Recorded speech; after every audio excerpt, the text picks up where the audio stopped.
महाराष्ट्रात मिनी विधानसभा समजल्या जाणाऱ्या स्थानिक स्वराज्य संस्थांच्या निवडणुका 2-3 महिन्यावर आहेत आणि अशा परिस्थितीमध्ये अतिवृष्टीमुळे राज्यातला शेतकरी मोठ्या संकटात सापडला. या संकटाच्या काळामध्ये सरकारकडून शेतकऱ्यांना योग्य मदत नाही झाली तर येणाऱ्या जिल्हा परिषद, पंचायत समिती, नगरपालिका आणि महापालिका निवडणुकीत सरकारमध्ये सहभागी असलेल्या पक्षांना शेतकऱ्यांच्या आणि अतिवृष्टीमुळे नुकसान झालेल्या नागरिकांच्या रोषाला सामोरं जावं लागू शकतं. स्थानिक स्वराज्य संस्थांच्या निवडणुका या अत्यंत महत्त्वाच्या समजल्या जातात. त्या अनुषंगानं या संकटाच्या काळामध्ये सरकार आणि विरोधक नुकसानग्रस्त भागातील नागरिकांच्या मदतीला कसे येतात यावर ही निवडणूक चांगलीच रंगणार आहे. नेमकं काय काय होऊ शकतं यासंबंधी आपण या व्हिडिओमधून जाणून घेऊयात. नमस्कार, मी दीपक दराडे आणि तुम्ही पाहताय फॉर द पीपल न्यूज. मंडळी, हा व्हिडिओ शेवटपर्यंत पहा आणि याविषयी तुमचं मत व्हिडिओच्या खालील कमेंट बॉक्समध्ये आवर्जून मांडा आणि आपल्या चॅनलला सबस्क्राईब करायला विसरू नका. महाराष्ट्रात परतीच्या पावसानं धुमाकूळ घातलाय. विशेष करून मराठवाड्यावर पावसानं वक्रदृष्टी केल्याचं दिसतं. कधी नव्हे इतका पाऊस पडलाय. ओढे, नद्या, नाले तुडूंब भरून वाहत आहेत. पाऊस इतका पडलाय की शेतातली माती सुद्धा वाहून गेली. पिकं नष्ट झाली. आज घडीला शेतात काहीच हाताशी राहिलेलं नाही. अतिवृष्टीमुळे शेतकऱ्यांचं मोठं नुकसान झालंय. त्यांना मदतीची प्रचंड गरज आहे. त्यामुळे सरकार काय मदत करतंय याकडे संपूर्ण महाराष्ट्राचं लक्ष लागलं. गेल्या 2 दिवसांपासून महाराष्ट्राच्या सरकारमधले मुख्यमंत्री, उपमुख्यमंत्री आणि मंत्र्यांनी या अतिवृष्टी झालेल्या भागाची पाहणी करण्यास सुरुवात केली. विरोधी पक्षातले नेते देखील पाहणी करतात. या सर्वांकडे या नुकसानग्रस्त भागातला शेतकरी, सामान्य नागरिक मोठ्या अपेक्षेनं मदतीची अपेक्षा करतोय. सगळंच डोळ्यादेखत संपल्याचं दिसल्यानं अनेकांच्या भावनांचा बांध फुटताना आपण पाहतोय. त्यांची चिडचिड होताना दिसते. अनेक शेतकरी गहिवरून त्यांना आलेलं आपल्याला बघायला मिळतंय. त्वरित मदत करा म्हणून मागणी होते. एका शेतकऱ्यानं शेतकऱ्यांना कर्जमाफी द्या म्हणून उपमुख्यमंत्री व अर्थमंत्री असलेल्या अजित पवारांकडे मागणी केल्यानंतर त्यांनी पैशाचं सोंग आणता येत नाही असं म्हटलं. अजित पवारांच्या या म्हणण्यात तथ्य आहे. खरंच पैशाचं सोंग नाही आणता येत. परंतु याच अनुषंगानं त्यांना एक प्रश्न विचारावा वाटतो की तुम्हाला कोणीही मागणी केलेली नसताना लाडकी बहीण योजना राबवून तुम्ही 34-35 हजार कोटी रुपये कशासाठी वाटले? का महाराष्ट्राच्या तिजोरीवरती तुम्ही बोजा वाढवला? राज्याची तिजोरी तुमच्या हातामध्ये दिली आहे म्हणून तुम्ही वाटेल तसे पैसे उधळणार का? आज शेतकरी प्रचंड अडचणीत आहे. अतिवृष्टीनं त्यांच्याकडचं सगळंच वाहून गेलंय, नष्ट झालेलं आहे.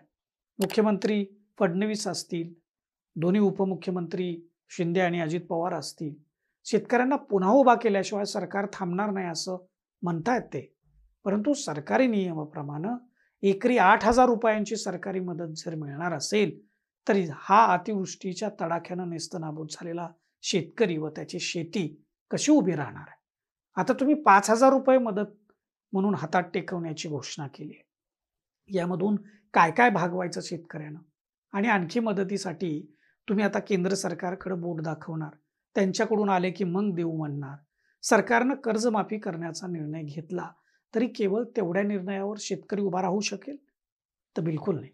शेतकऱ्याला नव्यानं पेरणी करण्यासाठी, लागवड करण्यासाठी, त्याचं वाहून गेलेलं शेत तयार करण्यासाठी अतिरिक्त पैशाची आवश्यकता आहे. ते पैसे शेतकरी कुठून आणणार? जर त्याला सरकारकडून तुटपुंजी मदत मिळाली तर या शेतीतल्या सर्व कामांसाठी शेतकऱ्यांना पुन्हा कर्ज काढावं लागेल. त्यासाठी बँक त्याला कर्ज देणार आहे का? त्याचा निर्णय देखील सरकारला आता करावा लागेल. जर बँकांकडून शेतकऱ्याला कर्ज नाही मिळालं तर सावकारांच्या गळाला हे शेतकरी लागू शकतात आणि तो आणखीनच गाळात जाण्याची भीती वाटते. थोडा पाऊस पडलाय आणि त्यातून पिकाचं नुकसान झालंय. अशा वेळी एकरी 8,000 रुपयांची मदत एक वेळ आपण समजू शकतो. पण आजची स्थिती ही खूपच भयानक आहे. विरोधकांनीही केवळ टीका करून उपयोग होणार नाही. सरकारकडून योग्य ती मदत शेतकऱ्याला मिळवून देण्यासाठी जो दबाव निर्माण करायला पाहिजे तो त्यांनी निर्माण केला पाहिजे. त्यासाठीची रणनीती त्यांनी आखली पाहिजे, रस्त्यावर यायला पाहिजे. अन्यथा सरकार असो की विरोधक, येणाऱ्या स्थानिक स्वराज्य संस्थांच्या निवडणुकीत त्याची सव्याज परतफेड शेतकरी व तिथले नागरिक मतदान करून करतील असं वाटतं. मुंबई, पुणे, ठाणे कल्याण, डोंबिवली आणि नवी मुंबई इथल्या महापालिकांमधले प्रश्न वेगळे आहेत. तिथल्या महापालिकेच्या निवडणुकीत शहरातल्या प्रश्नांवर प्रचार होईल. मात्र उर्वरित महाराष्ट्रातल्या ज्या महापालिका आहेत, नगरपालिका आहेत, जिल्हा परिषद आहेत, पंचायत समित्या आहेत, त्या निवडणुकीत मात्र शेतकरी आणि ग्रामीण भागातला मजूर, कष्टकरी हा वर्गच मतदार आहे. दुसरं म्हणजे अतिवृष्टीमुळे नुकसान झाल्याचा प्रश्न केवळ मराठवाड्यातल्या बीड, लातूर, छत्रपती संभाजीनगर, जालना, धाराशिव एवढ्या पुरताच मर्यादित नाहीये. तो उत्तर महाराष्ट्र, विदर्भ, कोकण आणि पश्चिम महाराष्ट्रातही अतिवृष्टीमुळे शेतकऱ्यांचं मोठं नुकसान झालेलं आहे. फक्त नुकसानीची तीव्रता ही कमी अधिक असू शकते. एकरी 50,000 रुपयांच्या मदतीची मागणी सध्या होते. एवढी मदत शेतकऱ्यांना करायची असेल तर महाराष्ट्र सरकारला ते शक्य आहे का? याचा वास्तववादी विचार देखील आपण करायला हवा. सत्तेत कोणीही असो, सरकारी तिजोरीमध्ये किती पैसा आहे आणि दैनंदिन खर्च सोडून उर्वरित शिल्लक पैशातून नुकसानग्रस्त शेतकऱ्यांना किती मदत देता येऊ शकते हे सरकारलाच निर्णय घ्यावा लागणार आहे. ते त्यांनाच ठरवावं लागणार आहे. सध्याची महाराष्ट्राची आर्थिक परिस्थिती पाहता एकरी 50,000 रुपये मदत करणं खरंच एकटं राज्य सरकारला शक्य आहे का? तर बिलकुल नाही. आधीच कर्जाचा डोंगर वाढलाय. त्यात कर्जाच्या व्याजापोटी सरकारला दरमहा फार मोठी रक्कम द्यावी लागते. अशा परिस्थितीमध्ये केंद्र सरकारच्या मदतीशिवाय महाराष्ट्रातल्या नुकसानग्रस्त शेतकऱ्याला घसघशीत किंवा पुरेशी आर्थिक मदत ही मिळणार नाही. ते शक्य होणार नाही. हे उघड सत्य आहे. आणि म्हणून केंद्र सरकारसाठी केवळ एकटा महाराष्ट्र नाही आहे. पंजाब, हिमाचल प्रदेशसह अनेक उत्तरेकडीलच्या राज्यामध्ये अतिवृष्टीमुळे तिथेही नुकसान प्रचंड झालेलं आहे. सर्वांनाच केंद्र सरकारकडून मदतीची मोठी अपेक्षा आहे. त्यामुळे आता केंद्र सरकारकडून जास्तीत जास्त मदत मिळवण्यामध्ये आणि तीही लवकर, वेळेत ती करण्यासाठी राज्यातल्या महायुतीच्या सरकारला यशस्वी प्रयत्न करावे लागतील.